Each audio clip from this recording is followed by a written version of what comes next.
Senhor esteja convosco. Ele está no meio de nós. Proclamação do Evangelho de Jesus Cristo segundo João. Glória a vós, Senhor. Naquele tempo disse Jesus a Nicodemos: Vós deveis nascer do alto. O vento sopra onde quer e tu podes ouvir o seu ruído, mas não sabes de onde vem nem para onde vai. Assim acontece a todo aquele que nasceu do Espírito. Nicodemos perguntou: Como é que isso pode acontecer? Respondeu-lhe Jesus: Tu és mestre em Israel, mas não sabe essas coisas? Em verdade, eu te digo, nós falamos daquilo que sabemos e damos testemunho daquilo que temos visto, mas vós não aceitais o nosso testemunho. Se não acreditais, quando vos falo das coisas da terra, como acreditareis, se vos falar as coisas do céu? E ninguém subiu ao céu, a não ser aquele que desceu do céu, o Filho do Homem. Do mesmo modo como Moisés levantou a serpente no deserto, assim é necessário que o Filho do Homem seja levantado, para que todos os que nele crerem tenham a vida eterna. Palavra da salvação. Glória a vós, Senhor.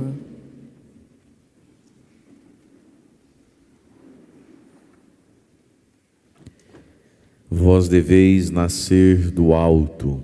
Irmãos e irmãs, o Evangelho de hoje foi proclamado também no tempo da Quaresma, e lá nós o refletimos com os tons da conversão, e da penitência.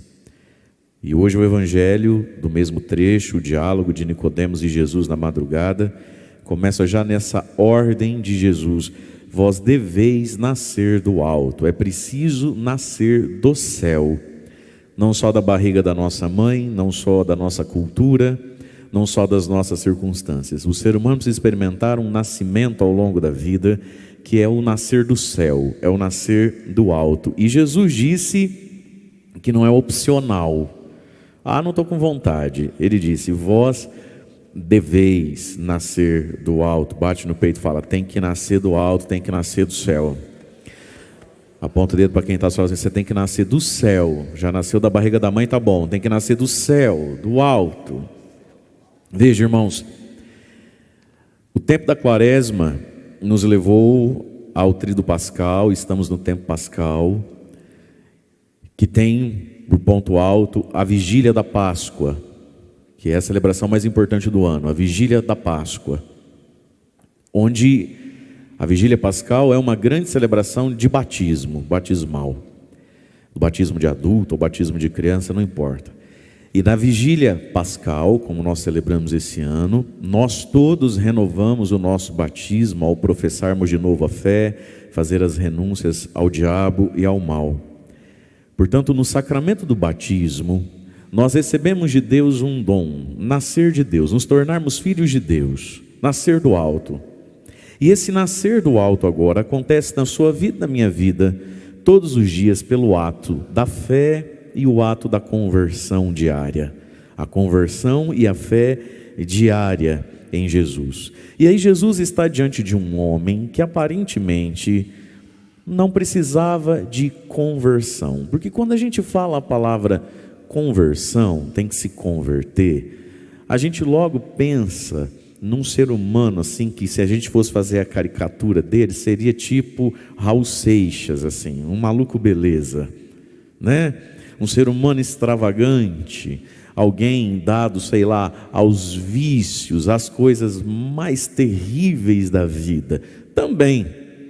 Mas Jesus está dizendo isso a um homem que ele é todo certinho.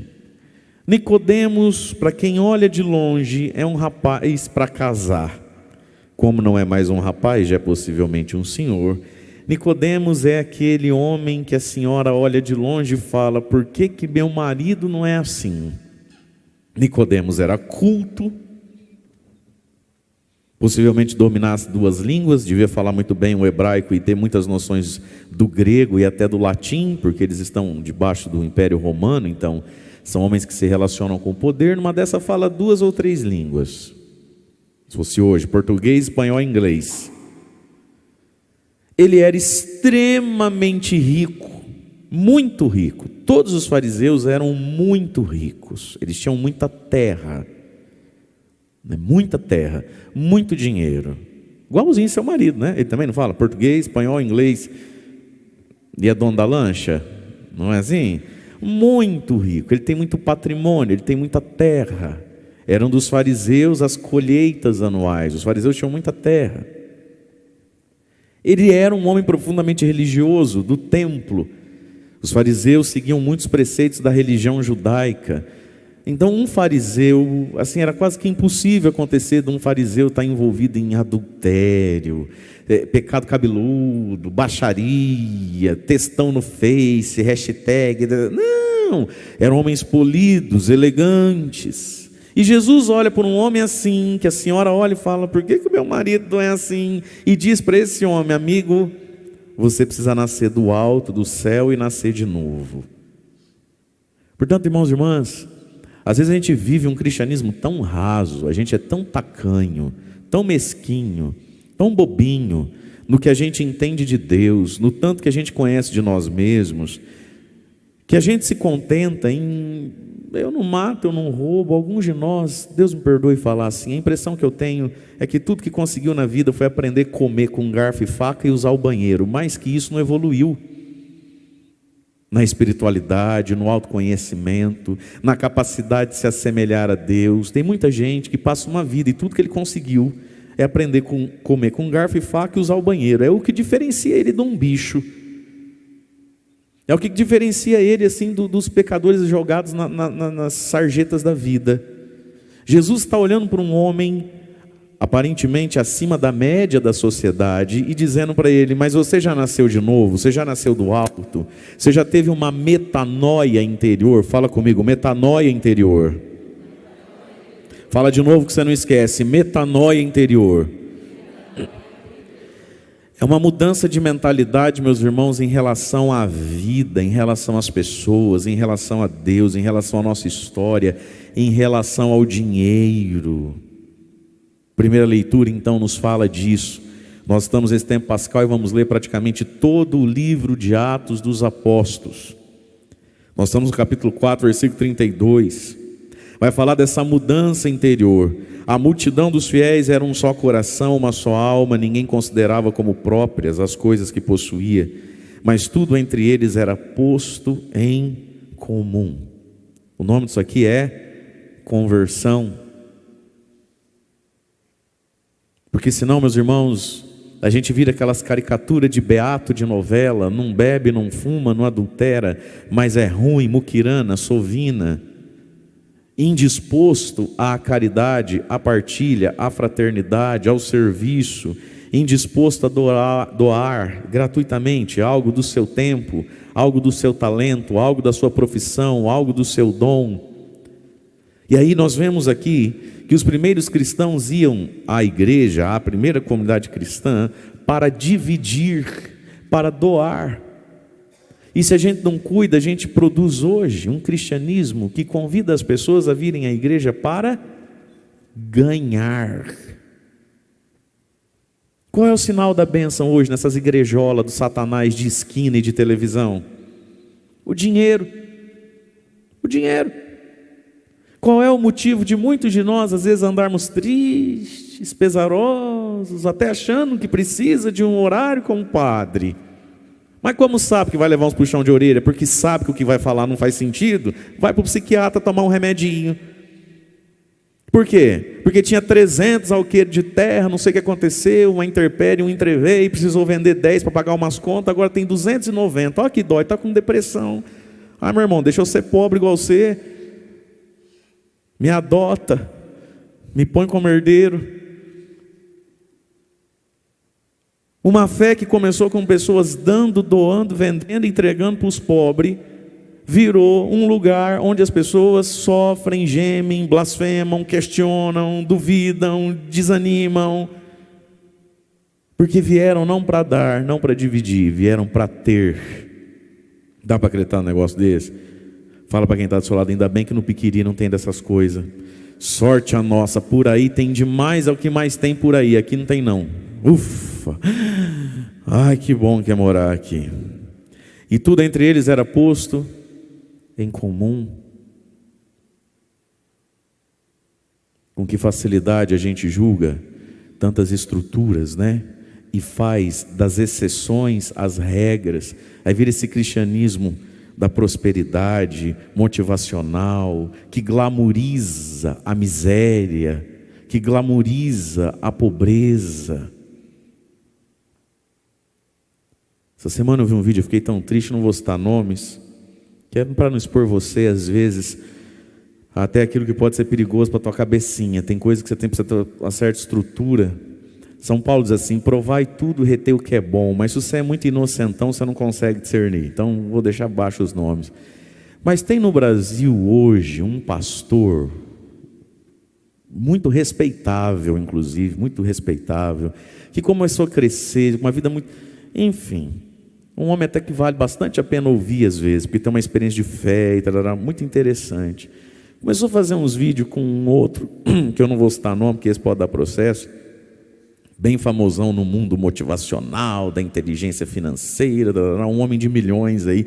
Começaram a fazer vídeo junto, e eu vi um vídeo hoje de uns 10 minutos, me deu uma tristeza, gente.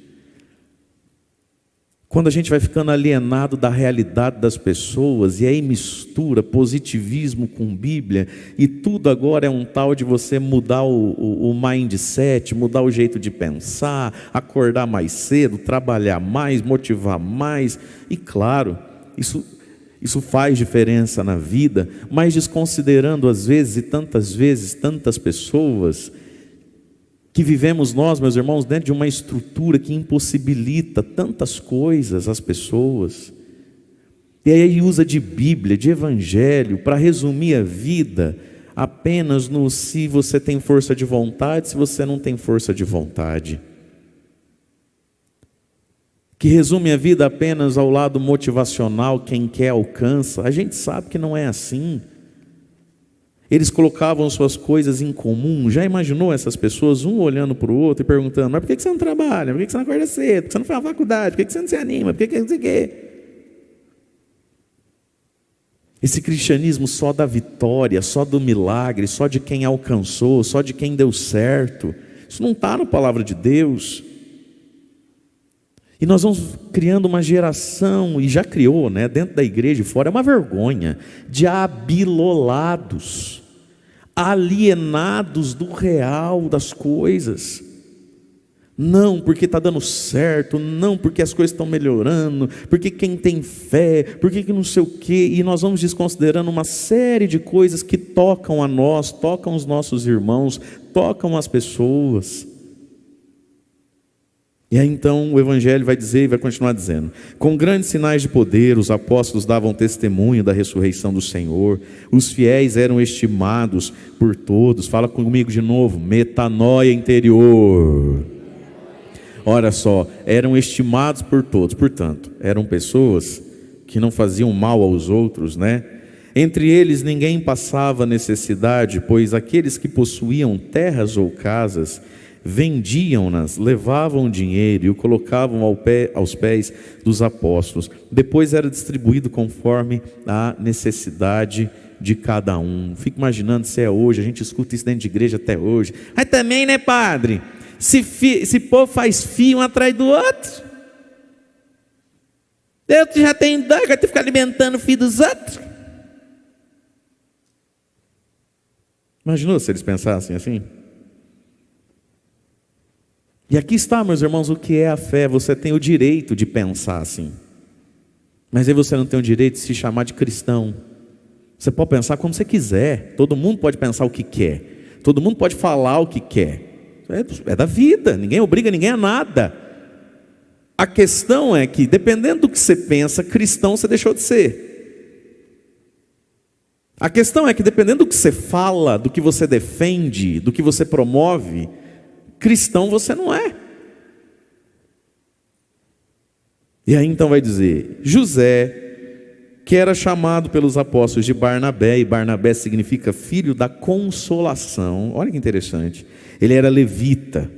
Os levitas eram homens também ligados ao templo, ligados ao culto, à música, aos salmos. Os levitas eram os cantores dos templos. O José ganhou um apelido, Barnabé, que significa o quê? Filho da consolação. Não o bé. Bé significa mugir de cabrita. Mas o nome todo, Barnabé, significa filho da consolação, consolador, né? Filho de consolação, consoladorzinho é. Por que ele ganhou esse apelido? Diz lá. Possuía um campo. Quantos campos? Um campo. Não disse é campim, não disse é campão. Possuía um campo, o que para a época já era assim muita coisa, possuir um campo. Mas não fazia dele o homem mais rico do mundo, nem da cidade, nem de longe. Mas possuía um campo. Vendeu e foi depositar o dinheiro aos pés dos apóstolos, para que fosse cuidado dessa multidão de pobres que estavam se convertendo. E aí então ele ganhou um apelido, Barnabé, filho da consolação. Por quê? Porque o ser humano precisa de consolo espiritual, sim ou não? O que você acha? Sim ou não? O ser humano precisa de consolo emocional, sim ou não?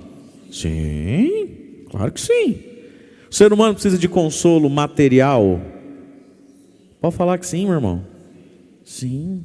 Tem hora que você não precisa de oração, tem hora que você não precisa de abraço, tem hora que você não precisa de um amigo chamar você para tomar uma cerveja, comer uma pizza, tem hora que você precisa pagar as contas. Tem hora que você não precisa de uma boa música, um conselho, um afago, se sentir mais magro, mais jovem. Nossa, você emagreceu?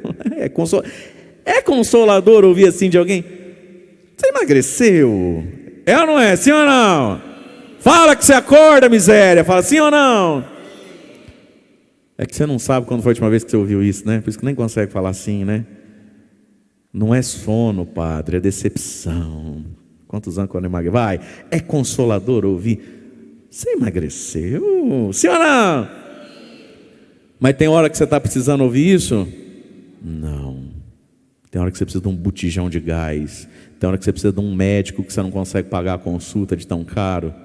E ele se transformou filho da consolação porque ele abraçou alguém, porque ele beijou alguém, porque ele rezou por alguém, porque ele trouxe o valor de um terreno imenso para consolar os pobres. Porque tem gente precisando desse tipo de consolo para o momento. E o nome disso fala comigo, metanoia. José, que foi chamado depois de Barnabé, ele foi vivendo e devia ser um homem de uma metanoia, de uma conversão. Então ele já não era mais cachaceiro, ele não era mulherengo, ele não vivia fazendo falcatrua com a vida alheia, ele não era um homem, sei lá, fofoqueiro, maldoso, cheio de conchave, mentira, para lascar os outros, para pegar o que não é dele. Glória a Deus. Mas aí ele passa por mais uma conversão interior, que é a conversão em relação ao dinheiro, aos bens materiais. E aí me parece então que José, Barnabé, que me parece então que esses primeiros homens e mulheres aqui, um tanto deles até sem nomes, a gente nunca vai saber quem foram, junto a vários dos apóstolos aqui depois de Pentecostes, porque cada um está indo por um lado, me parecem que eles entendem, eu não sei se você vai concordar comigo, me parecem que eles entendem que o dinheiro, que os bens materiais são necessários à vida humana, é claro, tanto é que eles iam atrás de cuidar das pessoas, mas me parecem que eles fizeram uma conversão interior em relação ao quanto a gente precisa ter para viver, ao quanto a gente precisa acumular para se sentir seguro. Me parece aqui que esses primeiros cristãos então reinterpretaram o valor que se dá à marca do celular, do vestido, da sandália, do tênis, a marca do carro, o ano dele, o tamanho da casa. Me parece que esse tipo de gente, que são os primeiros a estarem mais perto de Jesus e serem colocados para nós como modelo de cristianismo e cristão, me parecem que eles fizeram uma mudança na mentalidade dele em relação aos bens materiais. Me parece que sim. E a você, parece que sim também? Fala, parece, fala. Deixa eu ajudar você a responder. Parece. Vocês entendem a pergunta? Fala, parece. Fala para quem está do lado. Mente para quem está do lado. Assim, a mim me parece. Eu concordo com o padre. Eu não entendi nada que ele falou, mas eu estou... Necessário vos é nascer do alto. E aqui está um bom critério para ver se a gente nasceu do alto. Se a gente nasceu do coração de Deus. Ou se a gente ainda é um tanto quanto fariseu, bastante apegado em se sentir melhor que os outros. Minha gente, de verdade, a religião ela é um perigo. Ela muito facilmente faz a gente se esquecer da gente e nos manter apenas se sentindo melhor que os outros. Você cai nesse pecado todo dia e eu também. A gente não se olha, a gente não faz exame de consciência. A gente passa uma vida dentro da igreja, não consegue fazer uma confissão bem feita, porque a gente simplesmente não consegue olhar para a gente mesmo. Por quê? Porque muitas vezes a gente pega a coisa mais linda que Deus deixou na terra, que é a igreja, o evangelho, a religião, a espiritualidade, os sacramentos, e faz o que com isso? Põe isso do avesso e usa disso para quê? Para não olhar para si e passar a vida distraído, reparando, falando e julgando os outros.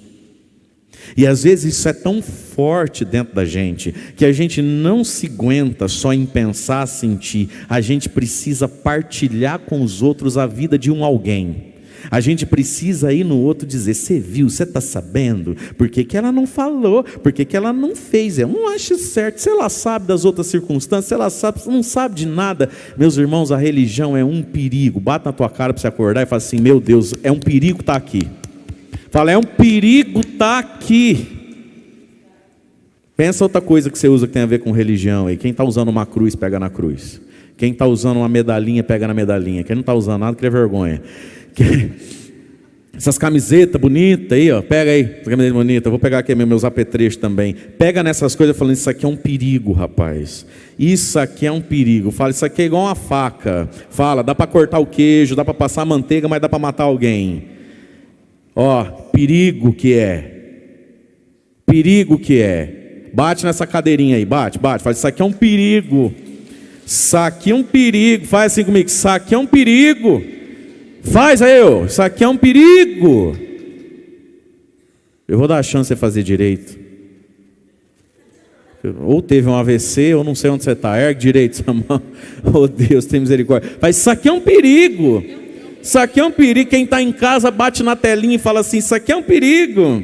Não é porque você está vendo a Anitta não, é porque você está vendo o padre. Fala, isso aqui é um perigo. Bate aí na tela aí que eu estou vendo aí, ó. Meus irmãos, com que facilidade a religião nos segura no farisaísmo, nesse sentimento. Tudo que a religião me deu foi o quê? A capacidade de julgar a vida dos outros, o tamanho da saia dos outros, a cor que pintou o cabelo, quantas tatuagens fez, não fez ou vai fazer, se colocou, não colocou piercing, se bate palma, não bate palma na missa. Isso é uma vergonha. A gente dá uma maquiada no guarda-roupa, dá uma mudadinha nas coisas, mas quando o assunto são os assuntos bíblicos, agora você não lê Bíblia, esse é o problema. Não lê Bíblia, não reflete o Evangelho. Eu, como acabo estando, nas redes sociais, eu recebo muita mensagem, recebo muito e-mail, recebo muito áudio, recebo muita canelada, muita coisa, muita cobrança. Por que o senhor não fala de determinado esse assunto, aquele outro assunto, né? As pessoas nos tratam como se a gente tivesse aqui a serviço delas. Meu querido, sou parte de uma paróquia, quando muito tem uma câmera na frente, estou aqui para saciar coceiras, desculpe, farisaicas de muitas pessoas. Mas meu irmão, presta atenção numa coisa, com que facilidade a gente botou de ponta cabeça as coisas. Um cristianismo sem Bíblia, um cristianismo sem palavra, um cristianismo sem meditação. E aí qual é o nosso cristianismo hoje? É o cristianismo do Bolsonaro. Ou, se você quiser, do Silas Malafaia, que não sobrevive a 2 minutos de Bíblia. O que esse povo fala, prega, ensina, estimula, é um cristianismo de Lula, que não sobrevive a quantos minutos de... Eu não falo de muita coisa porque eu não vejo essas coisas aqui. Eu não sei o que você anda vendo, como eu não sou tarado em grupo de Telegram de bandido mentiroso, como eu não sou fanatizado em um ou em outro, como eu gasto muito tempo aqui, muita coisa eu nem falo mesmo, porque você arrumou esse assunto aonde? Onde você arrumou os assuntos que você acha que a igreja devia falar, problematizar e trazer como primeiro e mais relevante? Porque quem gasta a vida, meu irmão, tentando adquirir virtude, as bem-aventuranças, porque quem gasta a vida entendendo que do lado existe sofrimento, dor, porque quem gasta a vida tentando ser mais de Deus, tentando aprender quem é que foi José Barnabé e por que ganhou esse nome, até respeita, mas não tem por importante ou centro da vida se vai usar véu, não vai usar véu na missa. Tenha santa paciência, pelo amor de Jesus Cristo.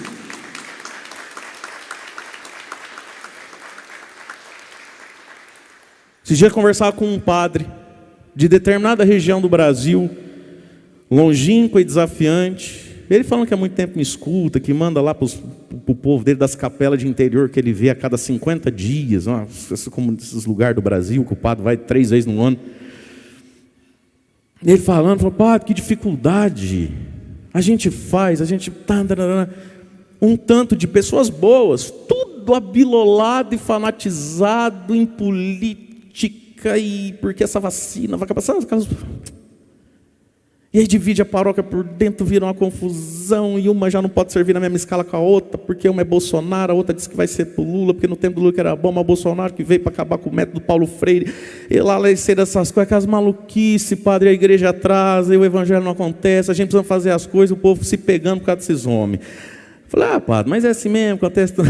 Eu achei bacana, falei assim, padre, mas assim, o que mais assim está me preocupando é que a gente tem umas iniciativas boas, acontece, tal.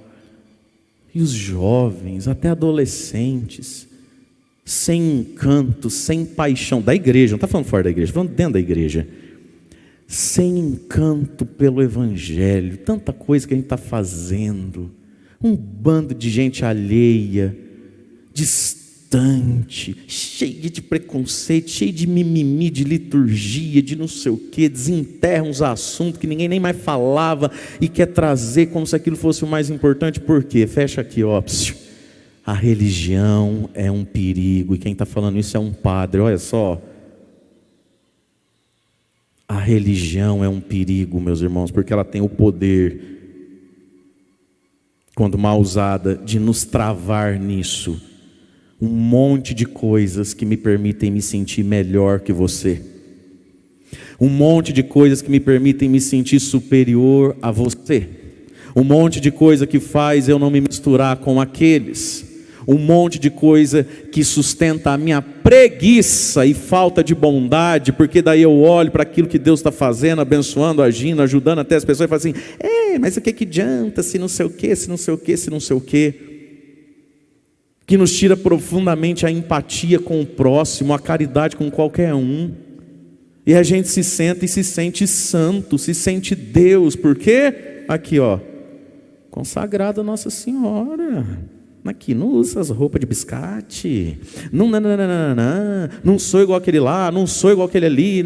Porque eu compro, eu pago, vivo na igreja, cheque dele voltou. Meus irmãos, nós vamos um pouco mais de Bíblia, de palavra. Se você tivesse um pouco de desejo de ser de Deus, você ia dar um jeito de ler o quanto antes, porque não leva mais que 2 dias para fazer isso, até para quem é bem lentinho. Leia Atos dos Apóstolos. Nós precisamos ir, voltar ou nos manter nas coisas como elas são, senão a gente vira um bando de gente excêntrica, abilolada, moralistinha bobo, um bando de gente sem vida, bege. Tem pavor a bege. Olha o que Jesus vai dizer para o Nicodemos, versículo 8. Filho, o vento sopra. O vento sopra onde quer.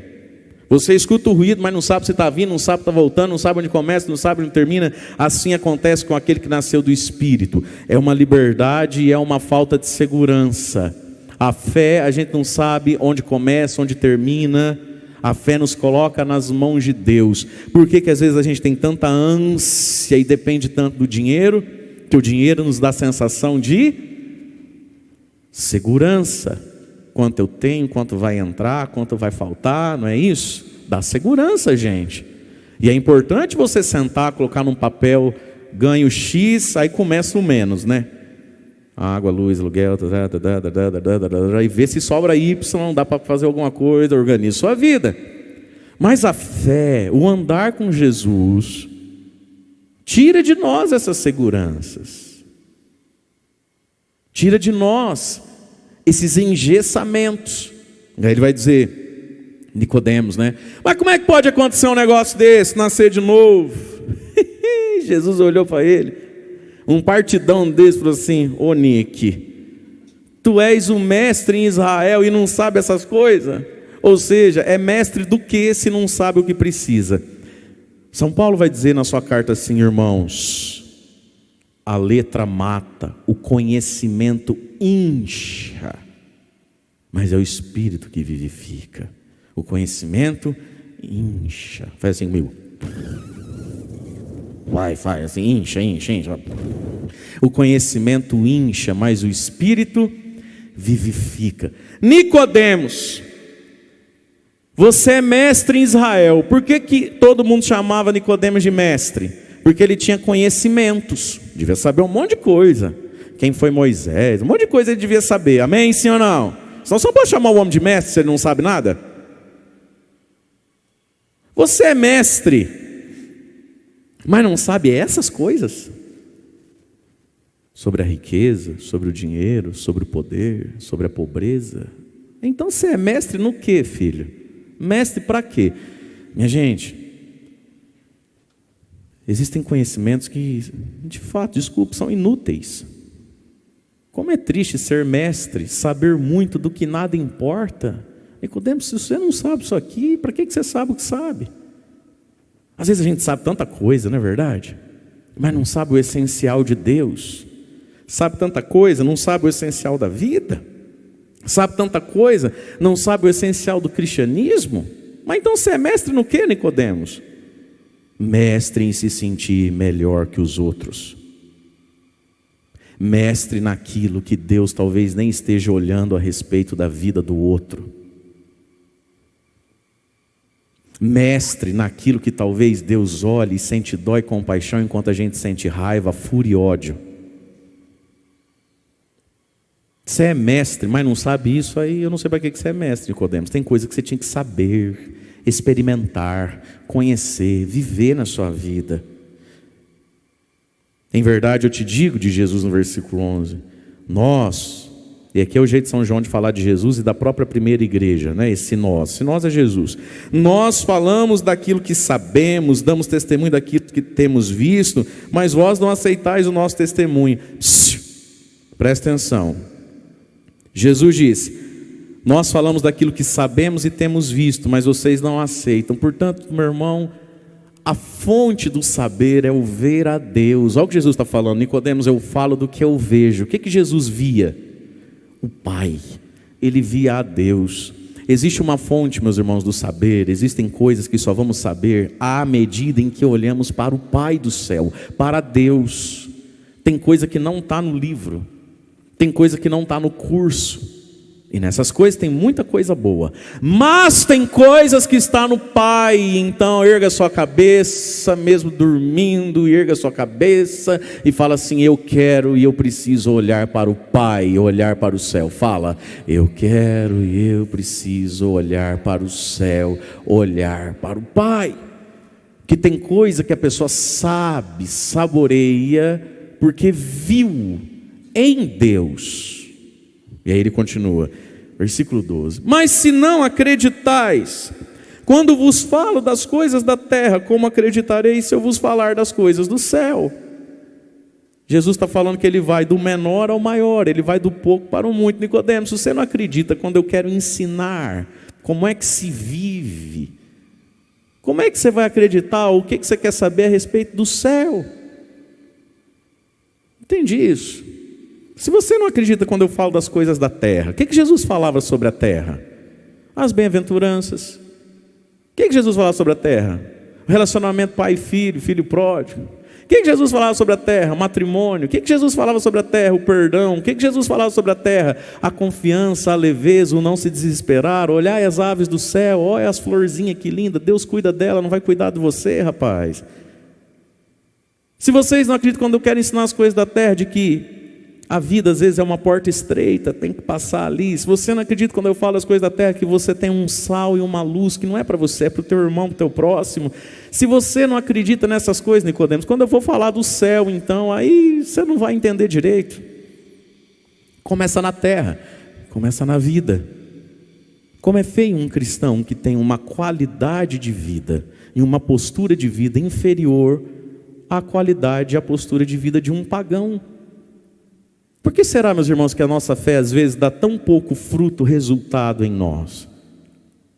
Porque enquanto a gente quer saber das coisas do céu, a gente negligencia as coisas da terra.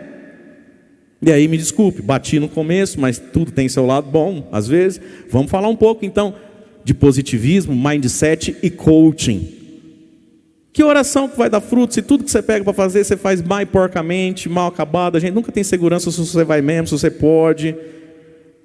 Como é que a tua fé vai dar fruto?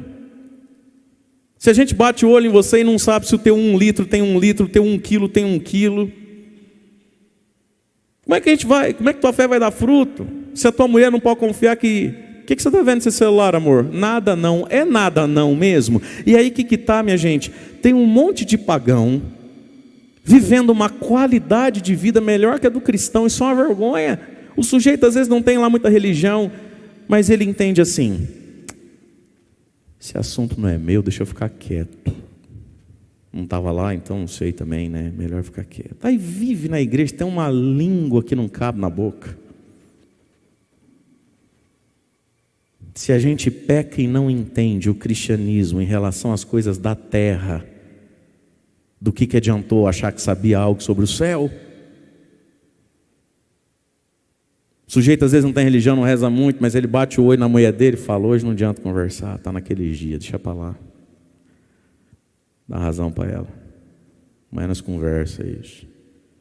Aí vive na igreja. Mas o teu padre não fala lá, que não sei o que, que o casaco, não sei o que, mas hoje não é dia de falar disso, campeão. Nem bota eu no meio dessa confusão, nem tô lá, ó. A gente vive cada coisa, gente. Eu dou risada, é sério mesmo. Eu falo assim nas homilias, carrego de cor, que é para ver se você acorda e entende. Mas no dia a dia a gente ri, você acha engraçadinho.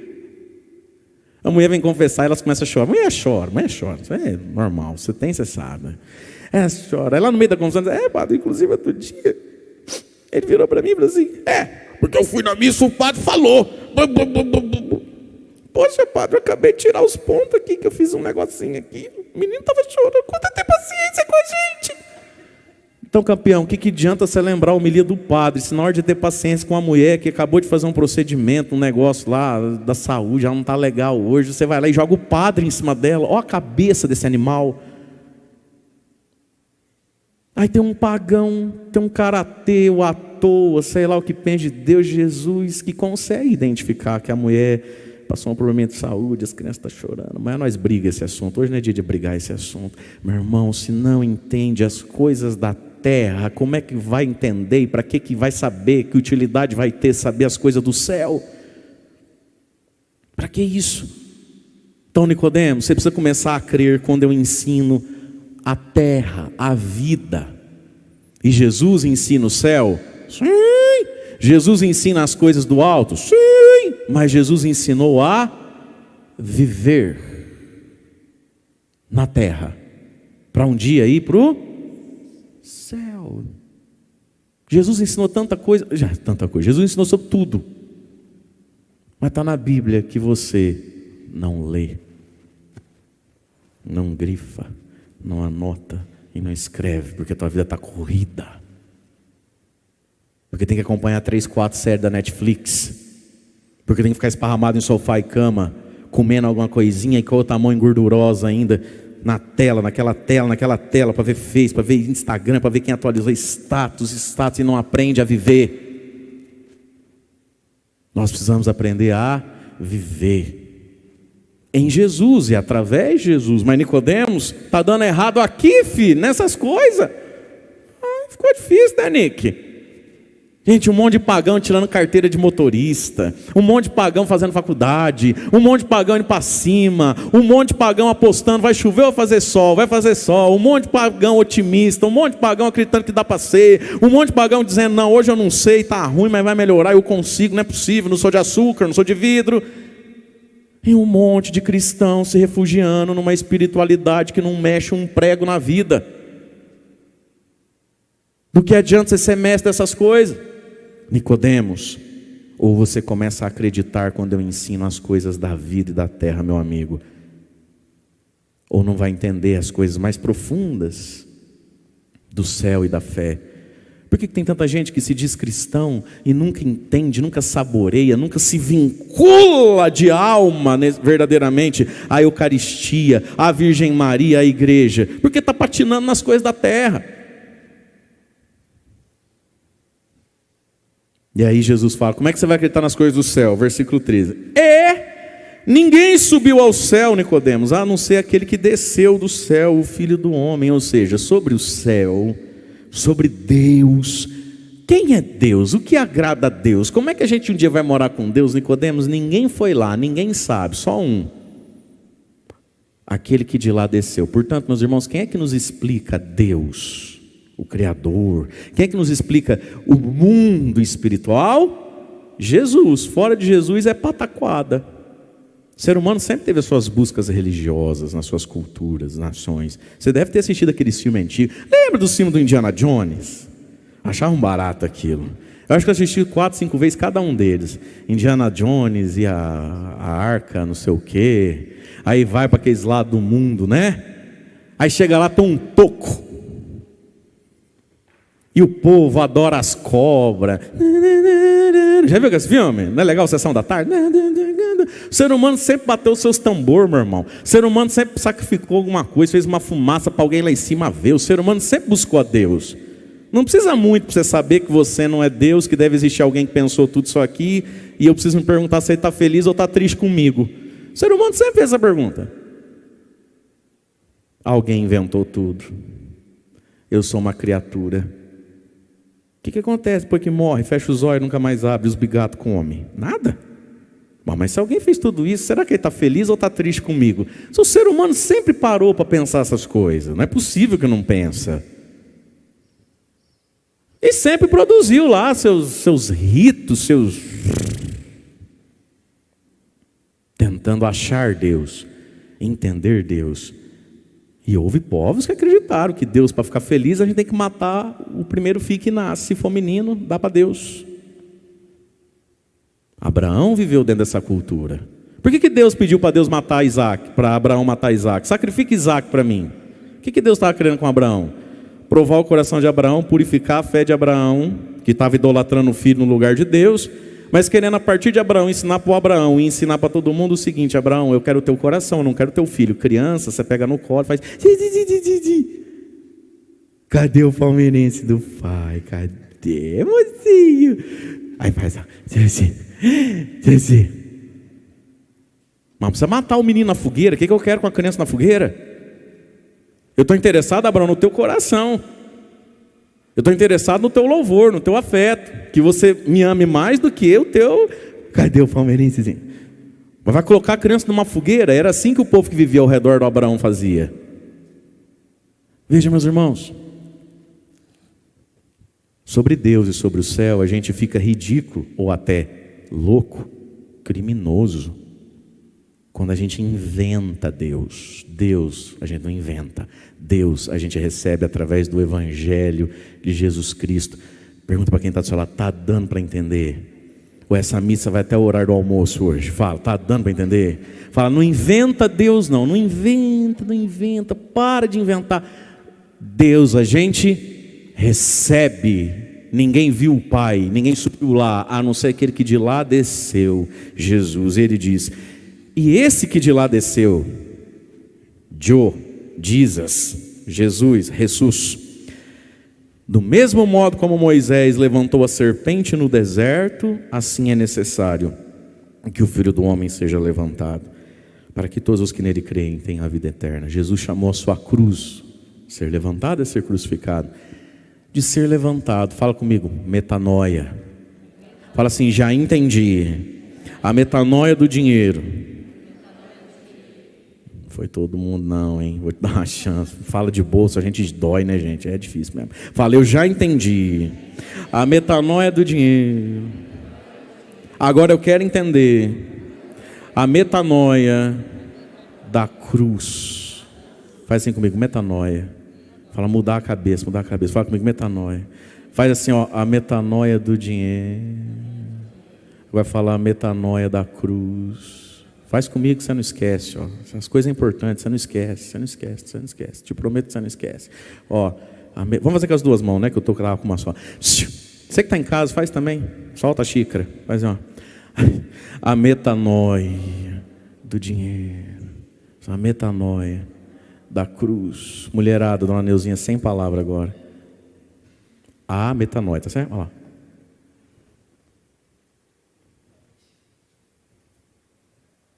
Da cruz. Olha o que Jesus vai falar agora.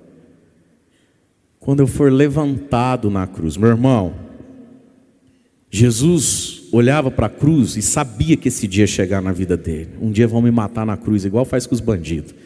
E Jesus chamou isso o dia que Deus vai me levantar. O nome disso é mudança de mentalidade, porque a gente pode enxergar a cruz como azar, castigo, injustiça, certo? Você pode olhar para o homem da cruz e chamar ele de bobo, idiota, atrasado, olha que imbecil.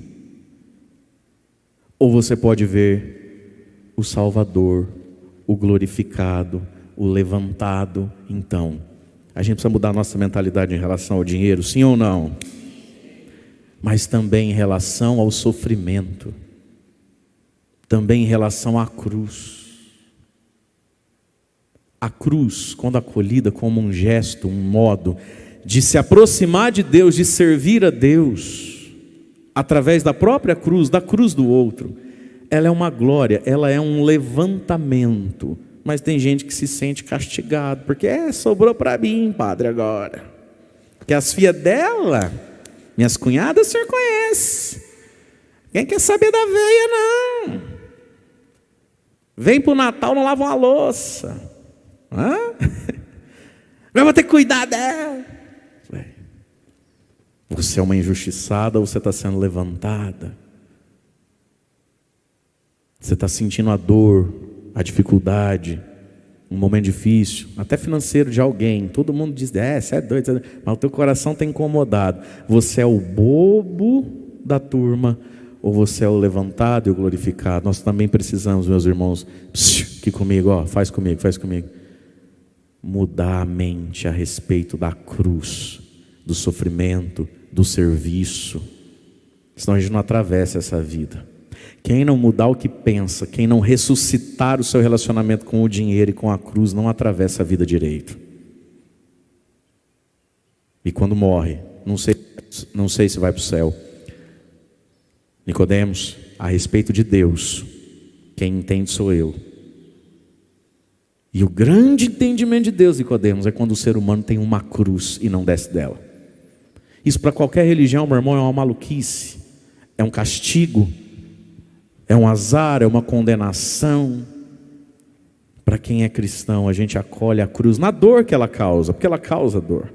No incômodo que ela causa, porque ela causa incômodo. No desgaste que ela causa, porque ela causa um desgaste. Mas a gente acolhe aquilo como o momento em que eu vou ser levantado da terra para o céu, glorificado da terra no céu.